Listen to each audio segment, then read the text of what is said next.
Travel করার plan করলে আমাদের অনেকের মাথার মধ্যে চলে আসে একটা অ্যাকশন ক্যামেরার কথা। কারণ ট্যুর করার সময় এরকম ছোটোখাটো একটা জিনিস কিন্তু অনেক বেশি কাজে লাগে এবং ভিডিওর স্টাইলটাও অনেকটা চেঞ্জ করে দেয়। তবে এক্ষেত্রে বাজেট কিন্তু ব্যারিয়ার হয়ে যায়, কারণ অ্যাকশন ক্যামেরা যেগুলো একটু বেটার কোয়ালিটির সেগুলোর প্রাইস কিন্তু অনেক বেশি, মোটামুটি 30,000 টাকার উপরে আপনাকে ডেফিনেটলি বাজেট করতে হবে।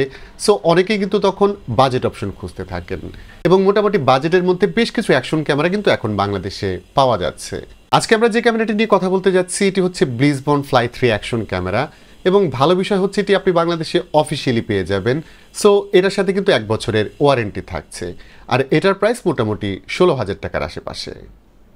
তো ব্লিজবন ফ্লাই 3 ক্যামেরা পাওয়া যাবে এই ধরনের বড় একটি বক্সে। ক্যামেরা ছোটোখাটো কিন্তু বক্সটা কিন্তু বিশাল সাইজের। বক্সের গায়ে দুইটা মোস্ট ইম্পর্টেন্ট ফিচারের কথা লেখা আছে এই ক্যামেরার ব্যাপারে।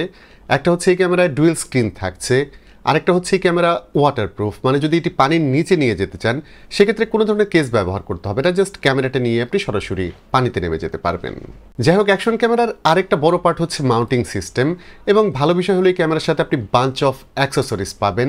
সো এটা মাউন্ট করার জন্য যা যা দরকার সবই এই বক্সে পাওয়া যাবে। বক্সের মধ্যে আর যা যা থাকছে সেগুলো হচ্ছে একটা ইউজার ম্যানুয়াল এবং এই পকেটে পাওয়া যাবে একটা ব্যাটারি। তবে বিষয় হচ্ছে এই ক্যামেরার সাথে কিন্তু এক্সট্রা কোনো ব্যাটারি থাকছে না, এটাই একমাত্র ব্যাটারি। যদি এক্সট্রা কোনো ব্যাটারি থাকতো তাহলে অবশ্যই ব্লিজবন এক্সট্রা ভ্যালু ক্রিয়েট করতে পারতো। তো ফার্স্ট লুকে এই ক্যামেরাটি কিন্তু আমার কাছে দারুণ লেগেছে। কাজ যেটাই করুক না কেন এর লুকের মধ্যে একটা প্রিমিয়াম ভাইব আছে। সো হুট করে দেখলে এটাকে হাই এন্ডের ক্যামেরা মনে হতে পারে। ক্যামেরার সামনের দিকে স্পিকার গ্রিল থাকছে যেখানে ব্রোঞ্জ কালারের এক ধরনের অ্যাকসেন্ট দেখা যায়, যেটা দেখতে খুবই ভালো লাগে। থাকছে একটা 1.5 ইঞ্চের ফ্রন্ট ফেসিং IPS ডিসপ্লে, ওপরে থাকছে শাটার বাটন, বাম দিকে থাকছে পাওয়ার বাটন এবং ডান দিকের এনক্লোজারটা ওপেন করলে পাওয়া যাবে একটি USB port, micro SD card slot. Battery চাইলে খুব সহজেই রিমুভ করা যায়। সো আপনার কাছে যদি এক্সট্রা ব্যাটারি থাকে সেটা খুব সহজেই কিন্তু আপনি চেঞ্জ করে নিতে পারবেন।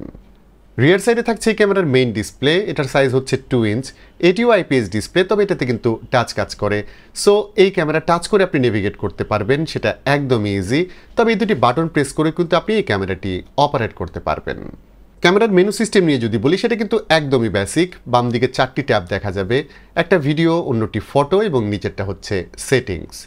সেটিংস ট্যাবে গেলে ক্যামেরার ভলিউম থেকে শুরু করে রিসেট করা, ফরম্যাট করা সব অপশনই পাবেন এবং এখানে গেলে ওয়াইফাই অপশন পাবেন, যেটি অন করে নিলে আপনার ফোনের সঙ্গেই ক্যামেরাটি কানেক্ট করতে পারবেন। এজন্য লাইভ ডিবি নামের একটা অ্যাপ আপনাকে ডাউনলোড করে নিতে হবে এবং কানেক্ট হবার পর ক্যামেরার ফটো, ভিডিও সবই দেখতে পারবেন এবং ফোন দিয়ে রিমোটলি শ্যুটও করতে পারবেন। প্রিটি মাচ বেসিক ফাংশন, তবে এটা কিন্তু বেশ কাজের জিনিস। ডিসপ্লে নিয়ে একটু জানিয়ে রাখি, রিয়ার এবং ফ্রন্ট দুটি ডিসপ্লে কিন্তু মোটামুটি ব্রাইট, একদম এক্সট্রিম সানলাইট ছাড়া এগুলো বেশ ভালো রকম ব্রাইট থাকে। এবং কালারের কথা বলবো, এটা একদম কালার অ্যাকুরেট কোনো ডিসপ্লে না, একটু বেশি কালারফুল লেগেছে আমার কাছে, তবে শার্পনেস বেশ ভালোই ছিল। ক্যামেরা অন করা থাকলে বাম দিকের এই বাটনটা প্রেস করে ডিসপ্লেটা আপনি চেঞ্জ করতে পারবেন, মানে সোয়াপ করতে পারবেন। সামনের ডিসপ্লে ছোট হলেও মনিটর হিসেবে কিন্তু এটা বেশ ভালো কাজ করেছে। তবে বিষয় হচ্ছে রেকর্ড অন করা অবস্থায় কিন্তু ডিসপ্লে আপনি সোয়াপ করতে পারবেন না এবং এই জিনিসটা কিন্তু আমার কাছে বড় একটা শর্টকামিংস মনে হয়েছে। লাইক ফ্রন্ট ফেসে যখন আপনি থাকবেন তখন ক্যামেরা ঘুরিয়ে দিলে পেছনের যে মনিটরটা থাকছে সেটা ব্ল্যাক দেখাবে। সো তখন রেকর্ড বন্ধ করে ডিসপ্লে আবার সোয়াপ করতে হবে এবং তারপর আবার রেকর্ডিং স্টার্ট করতে হবে। সো এটা কিন্তু বড় একটা শর্টকামিংস এবং যে জিনিসটা আপনি ভিডিও যখন শ্যুট করবেন তখন ভালো মতো বুঝতে পারবেন। সেন্সরের কথায় যদি আসি, এই ক্যামেরায় সনি সেন্সর ব্যবহার করা হয়েছে, সনি IMX376।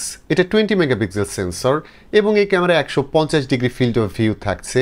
এটা একদম আলট্রা লেভেলের ওয়াইড না, বাট কাজ চালাতে পারবেন। এই ক্যামেরায় রেজলিউশনের ক্ষেত্রে হাইয়েস্ট 4K 60 FPS পর্যন্ত ভিডিও শ্যুট করতে পারবেন। যদি ব্যাটারি এবং স্টোরেজ সেভ করতে চান সেক্ষেত্রে রেজলিউশন কমিয়ে আনতে পারেন, মানে 2K কিংবা HD-তে ভিডিও শ্যুট করতে পারেন, বাট বেস্ট আউটপুট কিন্তু আপনি 4K-তেই পাবেন। ভিডিও সেটিংসে গেলে প্রচুর অপশন পাওয়া যাবে, লাইক ISO, এক্সপোজার, এগুলো ম্যানুয়ালি কন্ট্রোল করা যায়, প্লাস কার মোড, ডাইভিং মোডের মতো অপশন আছে। এছাড়াও এখান থেকে EIS বা LDCর মতো অপশন আপনি টগল করতে পারবেন। ভিডিও ছাড়াও ফটো মোডের অপশনও কিন্তু আছে এই ক্যামেরায়, যেখানে হাইয়েস্ট 64 মেগাপিক্সেলের ছবি ক্যাপচার করা যায়। এবং আরেকটা বিষয়ের কথা জানিয়ে রাখি, এই ক্যামেরায় হাইয়েস্ট আপনি 128 GB পর্যন্ত স্টোরেজ ব্যবহার করতে পারবেন। তো ভিডিও কোয়ালিটির কথা যদি বলি, এই ক্যামেরাটি কিন্তু এটার যে প্রাইস সেই অনুযায়ী আসলে আউটপুট দিয়েছে।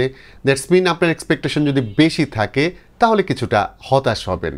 অ্যাজ ইউজুয়াল অ্যাকশন ক্যামেরার ফুটেজ কিন্তু অনেক বেশি ভালো হয়, ব্যাপারটা এমন না, তবে প্রাইস বিবেচনা করলে এর ফুটেজকে ওকে বলা যায়।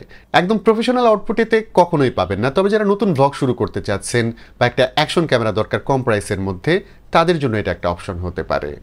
এখানে এই ক্যামেরার কিছু লিমিটেশনের কথা জানিয়ে রাখি। এই ক্যামেরায় কিন্তু আপনি সরাসরি যে কোনো ওয়্যারলেস মাইক্রোফোন ব্যবহার করতে পারবেন না।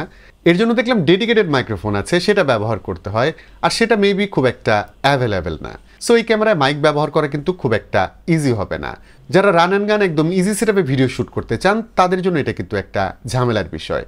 আর এই ক্যামেরার বিল্ট ইন মাইক্রোফোন সিস্টেম যেটা থাকছে, আমি মোটামুটি 2টা মাইক্রোফোন দেখতে পেলাম, সেটা কিন্তু খুব একটা রিচ সাউন্ড প্রোভাইড করতে পারে না। সো এটা দিয়ে একদম কাজ চলে যাবে ব্যাপারটা এমন না। আর এই মাইক্রোফোন প্রচুর উইন্ড নয়েজ ক্যাপচার করে। সো আপনি যখন অনেক উইন্ডি সিচুয়েশনে থাকবেন তখন কিন্তু এই মাইক্রোফোনের যে সাউন্ড সেটা আপনি খুব একটা ব্যবহার করতে পারবেন না। সো সমাধান হচ্ছে মাইক্রোফোন দিয়ে আলাদাভাবে অডিও রেকর্ড করা। বাট ব্লিসবর্ন ফ্লাই 3 এর স্ট্রেংথের কথা যদি বলি, সেটা হচ্ছে এর ভালো বিল্ড কোয়ালিটি, বেটার ডিসপ্লে এবং এর IP68 রেটিং থাকছে। সো কোনো ধরনের কেস ব্যবহার করা ছাড়াই আপনি পানির 20 মিটার নিচে এই ক্যামেরাটি ব্যবহার করতে পারবেন। ব্যাটারি ব্যাকআপ যেমনটা পেয়েছি সেটা আমাদের কাছে ওকে মনে হয়েছে। নর্মালি 4K 30 fps শ্যুট করলে ঘন্টা দেড়েকের মতো ব্যাটারি ব্যাকআপ পাওয়া যায়। 60 fps শ্যুট করলে অবশ্যই কিছুটা কম ব্যাটারি ব্যাকআপ পাওয়া যাবে। তবে একটা জিনিস আসলে কনফিউজিং ছিল, সেটা হচ্ছে ব্যাটারি কতটুকু আছে সেটা কিন্তু বার আকারে শো করে, নাম্বার দেখায় না। যদি নাম্বার আকারে দেখা যেত তাহলে শুটিংয়ের সময় অনেকটা কনফিডেন্ট থাকা যেত, কারণ বারের ক্ষেত্রে দেখা যায় যে হুট করে ব্যাটারি শেষ হয়ে যাচ্ছে, সেটা কিন্তু আগে থেকে বোঝা যায় না। আরেকটা বিষয় জানিয়ে রাখি, অনেক অ্যাকশন ক্যামেরা আছে যেগুলোর ক্ষেত্রে দেখা যায় যে রেকর্ড করার সময় সার্টেন একটা টাইম পর রেকর্ডিংটা অফ করে দেয়। বাট এই ক্যামেরার ক্ষেত্রে কিন্তু আমরা 15-20 মিনিট টানা রেকর্ড করে দেখেছি, রেকর্ড বন্ধ হয়নি। আর 4K-তে শ্যুট করার সময় ক্যামেরাটা মোটামুটি ভালো রকমই হিট হয়, তবে সেটা কিন্তু সেই লেভেলের না। সো রেকর্ডিংটা কিন্তু কন্টিনিউ থাকে।